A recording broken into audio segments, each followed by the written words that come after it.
والصلاة والسلام على سيد الأنبياء والمرسلين وعلى آله وصحبه الطيبين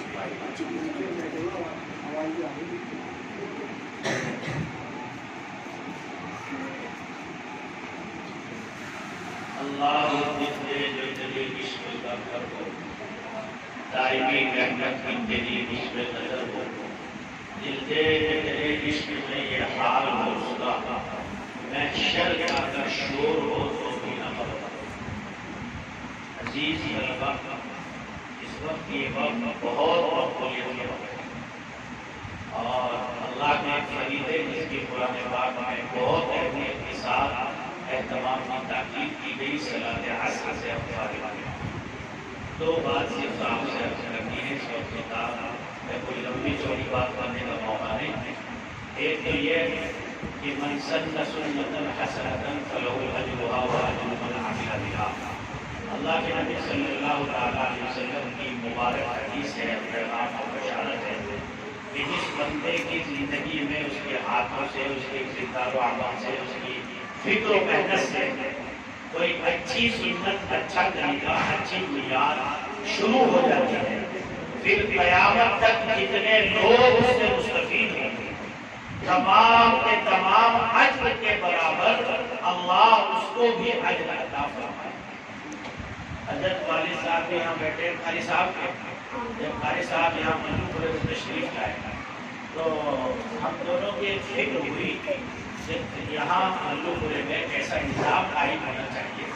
مکاتب اور مدارس کے نام پر مدرسے تو بہت ہیں، لیکن اہل علاقہ کو، محلے کو کوئی فیض نہیں، سمجھ رہے ہیں؟ ایسی بنیاد اللہ ڈال دے کہ جو ان گلیوں میں، ان محلوں میں حفاظ کرام پیدا ہو جائے، عالم دین کی بنیاد پڑ جائے، اور اللہ اس ادارے کے فیض کو جاری فرمائے۔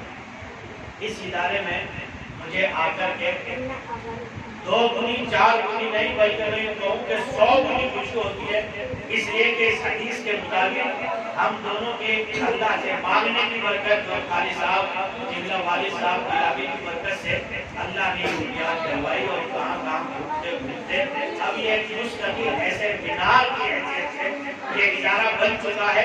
جب اس کی کارگزاری ہمارے کانوں تک پہنچتی ہے کہ مساجد میں الحمدللہ علاقے کی کوئی مسجد ایسی نہیں بچتی ہے کہ جہاں ہمارے مفضل العلوم کا جید حافظ قرآن کھڑے ہو کر اللہ کے بندوں کا رشتہ اللہ کی ذات سے نہ جوڑتا ہو۔ رمضان میں تو ہم کھل اٹھتے ہیں، باغ دل ہو جاتا ہے کہ الحمدللہ کسی ادارے کا فیض یہی ہے کہ وہ ادارہ تعلیم کے ساتھ ساتھ اللہ کے بندوں کو اللہ سے جوڑنے کا کام کرتا ہے۔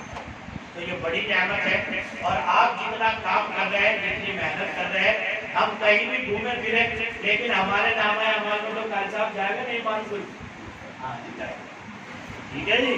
اس لیے ایک تو یہ نیت کر لو، آپ بچوں سے اصل اس بات کو سنانے کا مقصد یہ تھا کہ ایک نیت تو یہ کر لو کہ یا اللہ میں اس علم کو اس لیے حاصل کر رہا ہوں تاکہ جب میں علم سے تیرے فارغ ہو جاؤں تو ایسی بنیادیں اور ایسے نظام اے اللہ مجھ سے قائم فرما دے تاکہ تیری بندوں کی ہدایت کا سامان کر لے گا نہیں چاہتا۔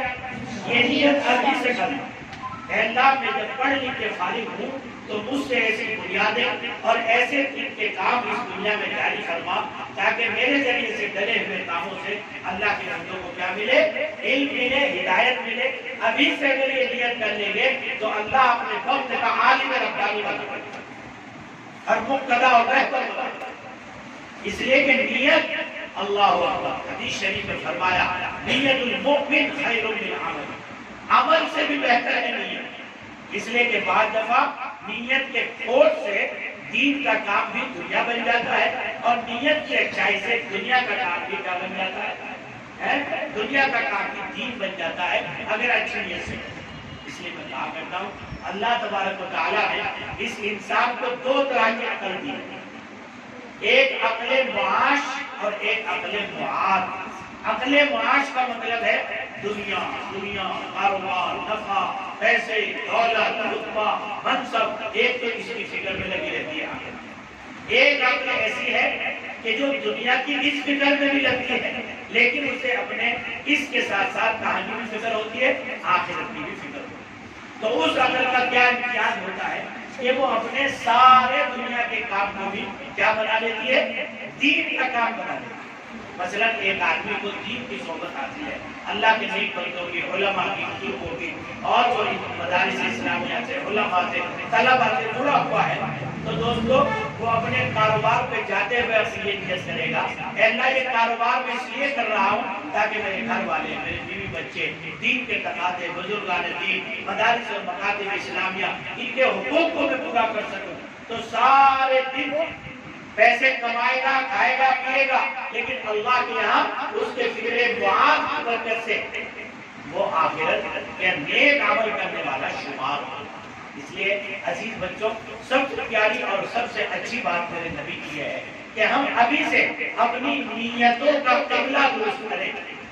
کائے کے لیے پڑھ رہے ہیں؟ اچھا حافظ بننے کے لیے، شہرت والا عالم بننے کے لیے، میں اچھی تقریر کرنے لگوں اس لیے، لوگ مجھے بڑا علامہ کہیں اس لیے نہیں، یہ نیت گمراہی کی نیت ہے۔ یا اللہ میں تیرا علم اس لیے حاصل کر رہا ہوں، تیرا قرآن اس لیے پڑھ رہا ہوں، اس لیے کہ تیرا قرآن ہمارے نام میسج ہے، اور میسج ہمارے نام آئے ہمارے رب کا، اور ہم اسے نہ سمجھیں، اسے نہ پڑھیں، اسے نہ یاد کریں، اسے کھول کے نہ دیکھیں، تو اس سے بڑی نادانی اور بدنصیبی اور کیا ہوگا۔ یا اللہ میں تیرا علم اس لیے پڑھ رہا ہوں تاکہ تیرے بندوں کو تیری ذات سے جوڑنے کا کام کروں۔ کر لیں گے نا یہ نیت انشاءاللہ؟ اس لیے آپ نے قرآن پڑھ رہے ہیں تاکہ اللہ کے کلام کی برکت سے خدا کی محبت نصیب ہو، اور اللہ کے بندوں کو خدا کے کلام کا نور اور اس کا پیغام ہم کیا کر سکیں؟ پہنچا سکیں۔ یاد رہے گی دو بات، آج سے نیت کرو، بڑا علامہ بننے کے لیے نہیں، بڑا قاری بننے کے لیے نہیں، یہ سب کچھ بننا ہے، لیکن اس کے لیے ہمارے ہر عمل کی تہ میں اللہ کی رضا پوشیدہ ہونی چاہیے۔ ایک بات تو دوسری بات، میں نے اللہ کے کلام کا ایک جملہ پڑھا، آیت وَيْلٌ لِّلْمُطَفِّفِينَ، اللہ ارشاد فرماتے ہیں تباہی ہو کم تولنے والوں کے لیے، تباہی ہو کم تولنے والوں کے لیے۔ آپ نے کسی دکاندار سے جا کے 5 کلو چینی لی اور اس نے آدھی کلو چینی آپ کو کم دے، اور آپ کو محسوس بھی ہوا کہ بٹے کا معاملہ جو تھا کیا تھا؟ نیچے تھا، اور وزن کا معاملہ اونچے تھا، بھائی اس نے مجھے چینی کم دی ہے، تو آپ کے دل میں اس کی برائی آئے گی کہ نہیں آئے گی؟ آپ کے دل سے اس کے لیے آہ نکلے گی، یار یہ بہت چھوٹ دکاندار ہے، تو آپ کی بھی آہ نکل رہی ہے، سارے کسٹمرز کی آہ نکل رہی ہے۔ تو ایسے ہی اللہ تباہی کی گویا اس کے لیے وعید سنا رہے ہیں، اس بندے کے لیے تباہی ہو جو کم تولے۔ تو کم تولنے والی یہ تباہی جو ہے دکاندار کے لیے بھی ہے، یہ کم تولنے والی تباہی اساتذہ کے لیے بھی ہے، یہ کم تولنے والی تباہی گورنمنٹ کے ISPCS افسران کے لیے بھی ہے، یہ کم تولنے کی تباہی گورنمنٹ ملازمین کے لیے بھی ہے۔ مثلا گورنمنٹ ملازمین کی ٹائم ٹیبل ہے 8 بجے سے شروع ہونا اور شام کو 7 بجے ختم کرنا، اب وہ 8 بجے کے بجائے 10 بجے آتا ہے اور شام کو 5 بجے بھاگنے کی کیا کرتا ہے؟ کوشش کرتا ہے، یا وہاں رہتا بھی ہے لیکن کام نہیں کرتا۔ تو یہ دو کام اگر ہم پڑھ لکھ کر کریں گے، یعنی اپنی ذمہ داری کو نہیں نبھائیں گے، اساتذہ ٹائم پر کام نہیں کریں گے، اور آنے کے بعد چاہے قاری صاحب نے لاکھ کیمرے لگائے ہوں لیکن پھر بھی وہ اپنے ٹائم کو پاس کریں گے، تو یہ کم تولنے کی تباہی کی گھڑی ان کے لیے بھی ہے۔ اس لیے ہم سب اس میں شامل ہیں، ہم اپنی زندگیوں کا جائزہ لیں۔ قاری صاحب نے کیا ٹائم ٹیبل رکھا ہے صبح کو آنے کا؟ 7 بجے کا رکھا ہے، تو ہم بہانے ملاتے ہیں، آج امی نے چائے دیر سے پکائی تھی، آج دودھ نہیں آیا تھا، آج یہ نہیں آیا تھا، یہ جو ہم جان بوجھ کر نقصان کا عمل کر رہے ہیں نا، یہ سب لوگ کم تول رہے ہیں۔ جیسے وہ چینی کو کم تولنے والا ہماری نظروں سے گرا ہوا ہے، ایسے ہی ہم اپنی ذمہ داری ہو اگر نہیں نبھائیں گے تو ہم کس کی نظروں سے گر جائیں گے؟ اللہ کی نظروں سے گر جائیں گے۔ جو آپ کے اساتذہ نے آپ کو سبق دیا، 11 لائن یاد کر کے جانا، اور آپ کھیلتے رہے اور لائن 7 ہوئی یاد یا 5 لائن یاد ہوئی، اور بعد میں آپ نے پیٹا بھی اور آپ نے عذر بھی بیان کر دیا، لیکن اللہ جانتا ہے کہ اگر یہ سچائی کے ساتھ یاد کرتا اور اپنے وقت کو استعمال کرتا تو یہ 11 نہیں 15 لائنیں یاد کر سکتا تھا۔ یاد رہے گی نا بات؟ تو ٹائم پہ آئیں گے نا انشاءاللہ۔ پڑھائی میں سب سے بڑا زہر دیر آدمی اور بیر آدمی. یاد رہے گی بات؟ چاہے لاکھ محنت کر لے استاد، لیکن جن بچوں کے اندر دیر حاضری یعنی دیر سے آنا اور غیر حاضری سرے سے غیر حاضر ہو جانا، یہ دو عمل جس بندے کے اندر ہوں گے، جس طالب علم کے اندر ہوں گے، خدا کی قسم وہ کبھی بھی کامیاب عالم بن ہی نہیں سکتا. یہ اتنا بڑا نقصان کام. جب میں دارالعلوم میں پڑھتا تھا تو ہماری بڑی بہن اور بڑے بھائی کا دونوں کی شادی کا پروگرام طے ہوا. تو ہفتے کے بیچ میں پروگرام تھا، بدھ کے دن شادی تھی. تو ہماری والدہ نے خط لکھوایا اور یوں کہا بیٹے تیرے بغیر شادی ہو جائے گی. دیکھو جملے آج کی ماں نہیں کہہ سکتی ہے کبھی. اور وہ بے پڑھی لکھی تھی کرتا بالکل. ہاں قرآن تو واقف ہے، قرآن بھی ایسے پڑھتی تھی، یہ بھی حق ہے، یہ بھی حق ہے، یہ بھی حق ہے، یہ بھی حق ہے. قرآن پڑھنا نہیں آتا ہے، لیکن اللہ اس کی قبر پہ کروڑوں رحمتیں برسائے. آج اس کی تہجد کی دعاؤں کی برکت سے اللہ نے ہمیں ہندوستان کے کونے کونے میں اور ملکوں میں خدا کے پیغام لے کر پھروا دیا. یہ اسی رونے کی برکت اور اس کے علم سے شغف اور تعلق کا نتیجہ ہے. تو اس اللہ کی بندی نے کیا کہا معلوم؟ تیرے بغیر شادی ہو جائے گی، لیکن حدیث پاک کا سبب جو چھوٹ جائے گا اگر شادی میں شریک ہوا تو اس کا نور تجھے قیامت تک نہیں ملے گا. لیکن پھر فرزند بھی ایسا ہی تھا. یہ اصرار نہیں کیا کہ نہیں جانا ہی ہے میرے بغیر. آج تو ہم تایا کی شادی نہیں چھوڑتے، خالہ کی نہیں چھوڑتے، پھوپھوں کی یہاں کی شادی ہے اسے نہیں چھوڑتے. ہے کہ دور دراز رشتے داریوں میں بھی شادی ہو تو کئی دن کی غیر حاضری کر دیتے. لیکن مجھے الحمدللہ یاد ہے اور فخر ہے کہ پورے دورے کے سال میں ایک سبق، ایک حدیث شیخ کے زبان سے سنے بغیر نہیں. ایک دادا کا جب انتقال ہوا تو اس وقت رات کو گھر آ گیا، لیکن پتا چلا رات ہی کو کہ صبح کو شیخ پڑھائیں گے فجر میں. تو میں دادا کی طبیعت رات کو پوچھی جو خدمت کر سکتا تھا کی، اور صبح کو ایک آدمی کو ہمارے یہاں بیچارے نائب نثار صاحب ہے سائیکل والے، سمجھے کہ ان کی خوشامد کی فجر کی نماز پڑھتے ہی وہ بیچارے مجھے دیوبند لے کر کے گئے. میں دارالعلوم کے صدر گیٹ پہ ان کی بائک سے اتر رہا تھا اور حضرت شیخ ادھر سے آ رہے تھے. وہ سبب چھوٹنے سے بھی بچ گئے. بس یہ برکت ہے. علم میرے پاس ہے نہیں، لیکن اس سبب کی برکت اور اللہ کے نبی کی حدیث کو عظمت کے ساتھ سننے اور پڑھنے کی برکت ہے کہ آج اللہ تبارک و تعالیٰ نے دین کے لیے قبول فرمایا. اس لیے عزیز بچوں، آپ حفظ کر رہے ہیں. حفظ کا سب سے بڑا نظام یہ ہے کہ جب آپ درسگاہ میں بیٹھا کریں تو یہ تصور کیا کریں کہ اب مجھے ساتھی سے بات نہیں کرنی، میں اب اپنے رب سے بات کرنے کے لیے بیٹھا. کرنے کا نہیں کیا؟ حضرت علی رضی اللہ عنہ فرماتے ہیں جب میں رب سے بات کرنا چاہتا ہوں تو اللہ کی دوسری عبادتیں کرتا ہوں، اور جب میرا دل یہ چاہتا ہے میرا رب مجھ سے بات کرے، میرا رب کیا کرے؟ مجھ سے بات کرے، تو میں خدا کا قرآن پڑھتا ہوں. جب آپ خدا کا قرآن پڑھتے ہیں بیٹھ کر تو استاد کو ڈنڈا مارنے کی، چمکانے کی، دھمکانے کی ضرورت نہیں پڑنی چاہیے، بلکہ آپ یہ سمجھیں کہ اس وقت میرا رب مجھ سے کیا کر رہا ہے؟ بات کر رہا ہے.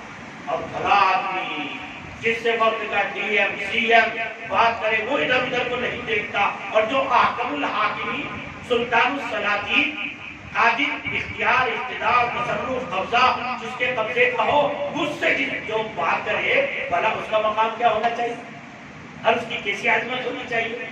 اس لیے کر لے کریں چاہیے اور اپنے آپ کو محتاج سمجھ کر ان اساتذہ کی خدمت کریں اور خوب ادب کے ساتھ. ادب جتنا کریں گے اتنا جلدی آئے. 7 مہینے اور 6 مہینے 13 دن میں نے حفظ کیا. کتنے مہینے میں؟